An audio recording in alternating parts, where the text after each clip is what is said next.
حبیب اللہ صلی اللہ علیہ یا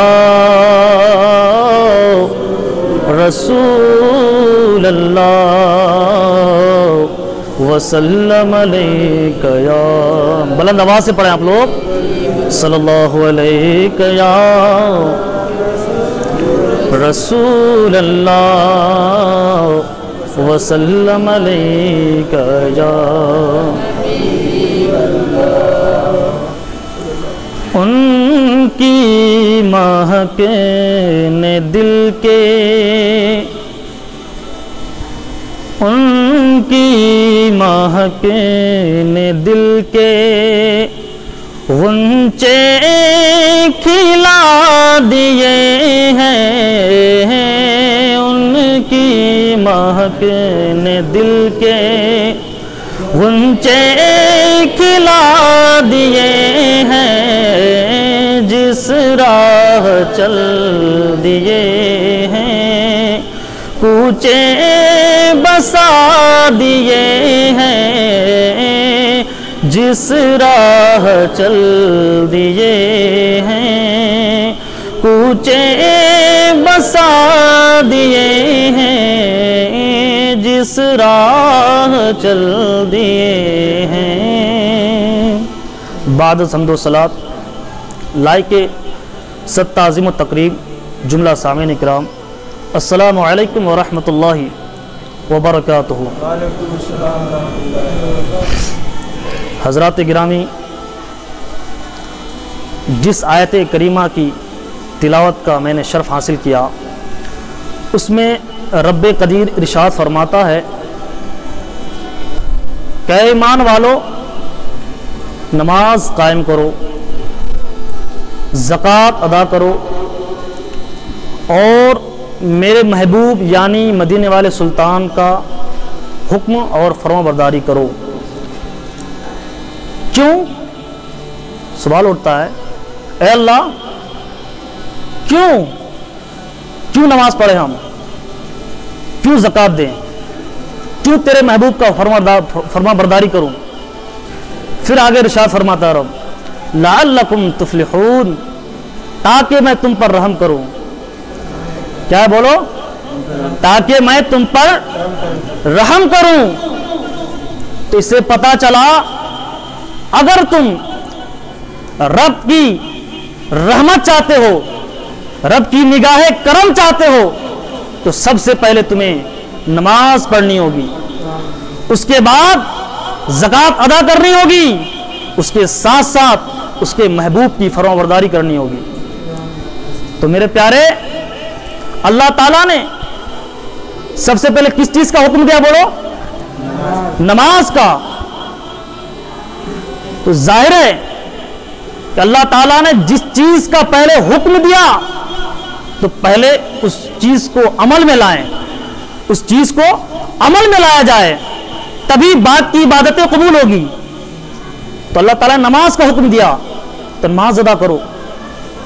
جب نماز پڑھ لی ہے تو اے میرے بندو، اب نماز پڑھ لیے ہو، ٹھیک ہے، پھر میرا یہ اعلان ہے کہ تم زکوٰۃ ادا کرو اپنے مالوں میں سے، چاہے وہ کوئی بھی مال ہو، چاہے وہ سونا چاندی کی صورت میں ہو، چاہے وہ جانوروں کی صورت میں ہو، زمین کی صورت میں ہو، اور دیگر صورت میں ہو، اس کا زکوٰۃ ادا کرو، اس کا زکوٰۃ ادا کرو۔ تو اس کے ساتھ ساتھ میرے محبوب کی فرما برداری کرو، میرا محبوب جو حکم دے، جو کہے، جو آرڈر دے، اس پر عمل پیرا ہو جاؤ، اس کو عمل کرو۔ تو آئیے آج کا یہ مبارک دن، جسے الوداع جمعہ یعنی رمضان کا وہ جمعہ جسے علماء کرام، فقہاء کرام اس نماز جمعہ کے نام کو الوداع جمعہ رکھا، تو رکھنے کی وجہ یہ ہے کہ اس کو رمضان شریف کو عزت کے ساتھ الوداع کہا جائے۔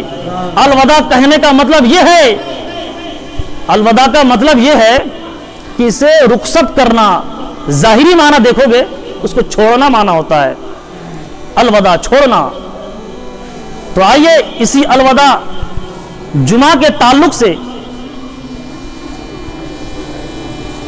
کچھ مسائل بھی ہے، کچھ باتیں بھی ہیں، کچھ واقعات بھی ہیں۔ تو اللہ تعالیٰ نے اپنے محبوب کو ایسی کرم نوازی عطا کی تو اس کے محبوب ہمارے آقا صلی اللہ علیہ وسلم ارشاد فرماتے ہیں کہ جو کوئی میرا غلام اللہ کا بندہ زکوٰۃ ادا کرتا ہے تو اللہ تعالیٰ اس کے لیے جنت میں اس کا محل تیار کرتا ہے۔ بولو کیا کرتا ہے؟ بولو جنت میں محل تیار کرتا ہے۔ پھر اللہ تعالیٰ کا آرڈر ہے کہ اے لوگوں سنو، جو میں تمہیں عطا کروں، کیونکہ رزق دینے والا میں ہی ہوں اور اس کا زکوٰۃ کا آرڈر دینے والا میں ہی ہوں، اگر میں تجھے مال و دولت دیا ہو تو اس کے ساتھ ساتھ یہ بھی آرڈر ہے کہ تم زکوٰۃ ادا کرو۔ اسی لیے یہ زکوٰۃ آپ کے اور آپ کے گناہوں کا کفارہ ہے، یہ آپ کے گناہوں کے عوض ہے یہ۔ تو اتنا یاد رکھو، عام مثال میں لیتے ہیں، جیسے اچھا آم ہے ایک طرف خراب آم ہے، جب دونوں کو ایک ساتھ ملا دیا جائے تو اچھے آم کو بھی خراب کر دیتا ہے۔ اسی طرح ایک مال اچھا ہے، دوسرا زکوٰۃ کا مال، یہ تمہارے مال کا میل ہے۔ کیا بولو؟ تمہارے مال کا میل کچیل ہے۔ اس کو اگر اپنے اچھے مال کے ساتھ ملا کر رکھو گے تو یہ اچھا مال بھی خراب ہو جائے گا تمہارے لیے۔ تب خراب کیسے ہوگا؟ تو خرابی اس وقت میں ہوگی جب تم قیامت کے دن اللہ کے بارگاہ میں حاضر ہوگے تو میرے مصطفیٰ کریم صلی اللہ علیہ وسلم خود ارشاد فرماتے ہیں کہ ایسے لوگوں کے مال جو دنیا میں زکوٰۃ ادا نہیں کرتا تھا تو اللہ تعالیٰ اس کے زکوٰۃ ادا نہ کرنے والا مال قیامت والے دن گنجے سانپ کے مانند، گنجے سانپ کی صورت میں اس کے پیچھے دوڑا دے گا۔ تو میرے پیارے، جب اللہ تعالیٰ تیرے ہی مال کو گنجے سانپ کی صورت میں تیرے پیچھے بھگا دے گا تو کہاں بھاگو گے تم؟ اس سے پہلے کہ تم ہوشیار ہو جاؤ، اللہ تعالیٰ کے آرڈر پہ قائم ہو جاؤ، اللہ تعالیٰ کے جو حکم دیا اللہ تعالیٰ نے اس پر عمل پیرا ہو جاؤ۔ آپ دیکھیے، جو زکوٰۃ ادا نہیں کرتا ہے اس کی جان پہ بن آتی ہے، دنیا تو دنیا، آخرت بھی برباد ہو جاتی ہے۔ آئیے آپ کو زمانے رسالت کے ایک واقعہ سناتا ہوں۔ نام تھا ثعلبہ، کیا نام تھا بولو؟ ثعلبہ بن حاطب، جنہوں نے بارگاہ نبوت میں آ کر کے عرض کیے، یا رسول اللہ صلی اللہ علیہ وسلم، آپ ہمارے لیے دعا کیجئے کہ اللہ تعالی ہمیں مال و دولت سے نوازے، میں مالدار ہو جاؤں۔ میرے مصطفیٰ کریم رؤوف الرحیم صلی اللہ علیہ وسلم ارشاد فرمائے، اے ثعلبہ، تمہارے لیے کم مال ہی بہتر ہے۔ حضرت ثعلبہ کہنے لگا، یہ ایمان کی حالت میں بھی ہے، حضرت ثعلبہ کہنے لگا کہ یا رسول اللہ، نہیں، ہمیں مال و دولت چاہیے۔ میرے مصطفیٰ کریم رؤوف الرحیم صلی اللہ علیہ وسلم خود ارشاد فرماتے ہیں، اے میرے غلام، سنو، تمہارے لیے کم مال ہی بہتر ہے۔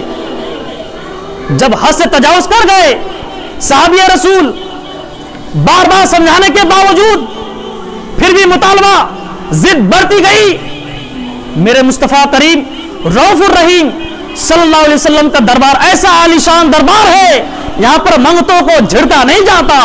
اللہ تعالیٰ کے محبوب ہاتھ اٹھائے، دعا کیے، اے اللہ، ثعلبہ کو تو مال و دولت سے نواز دے۔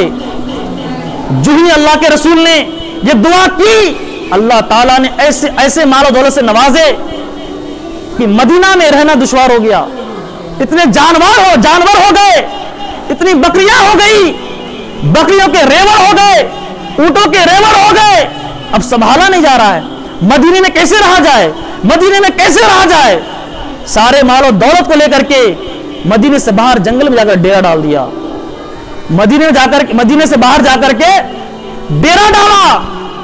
جب اللہ تعالیٰ کا اعلان آیا، حکم ہوا، وحی نازل ہوئی کہ اے محبوب، مالداروں سے زکات اصول کیا جائے، تو اسی میں حضور صلی اللہ علیہ وسلم اپنے محسنین کو جو زکات اصول کرتے تھے ان کو بھیجا، جاؤ سالبہ کے یہاں جاؤ، ابھی تو ان کے کافی مال ہو گیا ہے، جاؤ اور کہو، حکم دو، اللہ کا آرڈر ہے کہ زکات ادا کرو۔ جو ہی محسنین صحابی رسول سالبہ کے یہاں پہنچا، زکات ادا کرو سالبہ، تو سالبہ کہنے لگا یہ زکات نہیں، یہ ٹیکس ہے، یہ زیادتی ہے مالداروں کے ساتھ۔ جب محسنین اصول کرنے والے واپس بارگاہ نبوت میں حاضر ہوتے ہیں، سارے معاملات پیش کرتے ہیں، یا رسول اللہ سالبہ کہتا ہے زکات نہیں دوں گا، یہ ٹیکس ہے۔ میرے مصطفیٰ کریم اسی وقت آہ کیے کہ افسوس اے سالبہ، میں نے تجھے کہا تھا کہ تمہارے لیے غریبی ہی بہتر ہے، تمہارے لیے کم مال ہی بہتر ہے، اللہ تعالیٰ نے تجھے ہلاک کر دیا ہے۔ اللہ اکبر! دیکھو یہ مال زکات ادا نہ کرنے کی وبا، جب اس کے ناراضگی کا اظہار اللہ تعالیٰ نے آیت کے ذریعے فرمایا، اللہ تعالیٰ ارشاد فرماتا ہے میں اس شخص کو مال عطا کرتا ہوں، مال عطا کرنے کے بعد پھر میں آرڈر دیتا ہوں کہ زکات ادا کرو، تو وہ یہ کہتا ہے یہ ٹیکس ہے، یہ زیادتی ہے۔ جب یہ آیت سالبہ کے کان سنی تو کہنے لگا یہ تو میرے مخالفت میں ہے، یہ تو میرے مذمت میں آیت اتری ہے، اللہ تعالیٰ کی ناراضگی ہے، اب بندہ خدا مجھ کو بخیل کہہ کے پکارے گا۔ اس ڈر سے، اللہ کی رضا کی خاطر نہیں بلکہ بندوں کے ڈر سے وہ بارگاہ نبوت میں آ کر کے اپنے زکات مال ادا کرنے کے لیے پیش کیا۔ لیکن میرے مصطفیٰ کریم رؤوف الرحیم صلی اللہ علیہ وسلم منع فرما دیے، اے سالبہ آج میں تمہارا زکات قبول نہیں کروں گا، اسی لیے کہ میرا رب نے مجھے منع کر دیا کہ سالبہ کا زکات نہ لیا جائے۔ میرے پیارے، اللہ کے رسول نے دھتکار دیا، وہ افسوس کرتا ہوا پھر اپنا گھر گیا، یہاں تک کہ زمانہ رسول گزر گیا۔ زمانہ رسول کے بعد حضرت ابوبکر صدیق امیر المومنین بنے، تو سالبہ سوچنے لگا چلو شاید کہ جناب حضرت ابوبکر صدیق رضی اللہ تعالیٰ عنہ قبول کر لے زکات کا مال۔ جب بارگاہ صدیق میں پیش کیا گیا کہ اے صدیق اکبر پیش قبول کیجئے زکات کا مال، میرے صدیق اکبر جو میرے آقا کے جانثار وفادار صحابی، انہوں نے عرض کیے سالبہ جب میرے آقا محبوب دو جہاں قبول نہیں کیے تو پھر میں تجھے کیسے قبول کروں؟ تو میرے پیارے، جب حضرت ابوبکر صدیق رضی اللہ تعالیٰ عنہ کا زمانہ گزرا، حضرت عمر فاروق کا زمانہ آیا، بارگاہ فاروق اعظم میں زکات کا مال پیش کرتا ہے سالبہ، پھر قبول نہیں کہتا ہے، دھتکار دیا جاتا ہے۔ زمانے حضرت عثمان غنی کے دور میں جب حضرت صدیق اکبر رضی اللہ تعالیٰ عنہ کے بارگاہ میں پیش کیا گیا، سالبہ اپنے زکات کا مال پیش کیا، پھر وہی بات دہرائے، جب میرے آقا قبول نہیں کیے، جب خلیفہ اول صدیق اکبر قبول نہیں کیے، عمر فاروق قبول نہیں کیے، تو ہم کیسے قبول کریں؟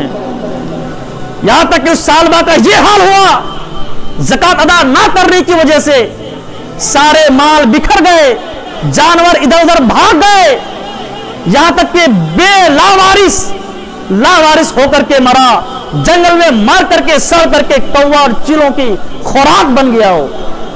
تو میرے پیارے، اس واقعے سے ہمیں یہ سبق ملتا ہے، ہمیں یہ سبق لینا چاہیے کہ ہم جو مال کماتے ہیں، مال جو جمع کرتے ہیں، یہ اللہ ہی دیتا ہے۔ کون بولو، کون دیتا ہے؟ اللہ ہی دیتا ہے۔ پھر اللہ ہی کا آرڈر ہے کہ میری راہ میں خرچ کرو تاکہ تم کامیاب ہو جاؤ، تم پر رحم کیا جائے۔ جب سالبہ نے منکرین زکات یعنی زکات کا انکار کیا تو اللہ تعالیٰ کے رسول نے بھی دھتکارا، صحابی رسول نے بھی دھتکارا۔ تو میرے پیارے، آج ہم کس لہج میں ہیں، کس نہج میں ہم ہیں جو مال و دولت کو سمیٹ رہے ہیں اپنے وارثوں کے لیے، اپنی اولادوں کے لیے؟ اتنا یاد رکھو، یہی اولاد جب تم مر جاؤ گے قبر میں فاتحہ پڑھنے نہیں آئے گا۔ یہ دور ایسا پرفتن دور ہے، کیونکہ تم اپنی اولادوں کو عالم دین تو بنا تو نہیں رہے ہو، دنیا دار بنا رہے ہو نا۔ اس وجہ سے میرے پیارے، کیونکہ صحابی رسول ایسے ایسے صحابی رسول جو وصال کیے، بعد از وصال دوسرے صحابہ نے خواب میں دیکھے، دیکھنے کے بعد حال پرسش کیے، کیا گزرا، قبر میں کیا حالات ہوئے، تم سے سوال و جواب کیا ہوا؟ تو صحابی رسول عرض کرنے لگے سوائے میرے مال و دولت جو میں نے اللہ کی راہ میں خرچ کیے اس کے علاوہ کوئی کام نہیں آیا میرے۔ تو میرے پیارے، جب اللہ کے رسول کے صحابہ زکات ادا کر کر کے قبر میں جب پہنچتے ہیں بس یہی کام آتا ہے زکات کا مال، تو بتاؤ ہم کس کھیت کے ملی ہیں؟ ہم تو کروڑوں غلام کے بعد آ کر کے گناہگار غلام ہیں، ہمیں پھر کیا کرنی چاہیے؟ تو میرے پیارے ہوشیار ہو جاؤ یہاں تک کہ تم کامیاب ہو جاؤ۔ آئیے، قارون اس زمانے کے مسلمان، اللہ تعالیٰ نے اسے علم کیمیائی عطا کیا تھا، کہ بولو کون سا علم؟ علم کیمیائی، جس کے ذریعے وہ سونا اور چاندی بنایا کرتا تھا۔ جب اللہ تعالیٰ نے اسے یہ علم عطا کیا تو اس دور کے مسلمان قارون کو کہنے لگا کہ قارون، تمہارے پاس اللہ تعالیٰ کا عطا کردہ بہت سارے مال و دولت ہیں، تم مال و دولت سے کچھ زکات ادا کرو، غلاموں کو دو۔ تو قارون کہنے لگا یہ تو میرے علم کے ذریعے ہے، اے تیرے افسوس، تیری قسمت پہ۔ اس دور کے مسلمان کہنے لگے تیری قسمت پہ افسوس ہے ہمیں کہ تم نے اپنے علم کو ترجیح دی، فضل ربانی کو تو قبول نہیں کیا تم نے۔ یہاں تک کہ ایسا وقت آیا کہ اس کے مال و دولت کے ساتھ اسے بھی دھسا دیا گیا اس کے ساتھ۔ اللہ اکبر! یہ تو ہوا زکات ادا نہ کرنے کی وبا، لیکن جب کوئی زکات ادا کرتا ہے تو اللہ تعالیٰ اسے جنت الفردوس کا وارث بناتا ہے۔ جو جنت الفردوس کا وارث بنا دیا جاتا ہے اسے، جو زکات ادا کرتا ہے، اپنے پڑوسیوں کا خیال کرتا ہے، اللہ تعالیٰ اس کو جنت کا وارث بنا دیتا ہے۔ اس کے ساتھ ساتھ جو زکات ادا کرتا ہے، میرے مصطفیٰ کریم رؤوف الرحیم صلی اللہ علیہ وسلم خود فرماتے ہیں کہ جو زکات ادا کرتا ہے اللہ تعالیٰ اس کے مال و دولت، اس کی جان سب اپنے حفظ و امان میں لے لیتا ہے۔ بولو کیا کرتا ہے؟ اپنی حفاظت میں لے لیتا ہے۔ جسے رب اپنی حفاظت میں لے لے اسے کون بگاڑ سکتا ہے؟ جسے رب اپنی حفاظت میں لے لے اسے کون بگاڑ سکتا ہے؟ میرے پیارے، اب بھی ہوشیار ہو جاؤ۔ اللہ تعالیٰ کا اعلان ہے کہ نماز قائم کرو، زکات ادا کرو اور رسول میرے محبوب کا فرما بردار ہو جاؤ۔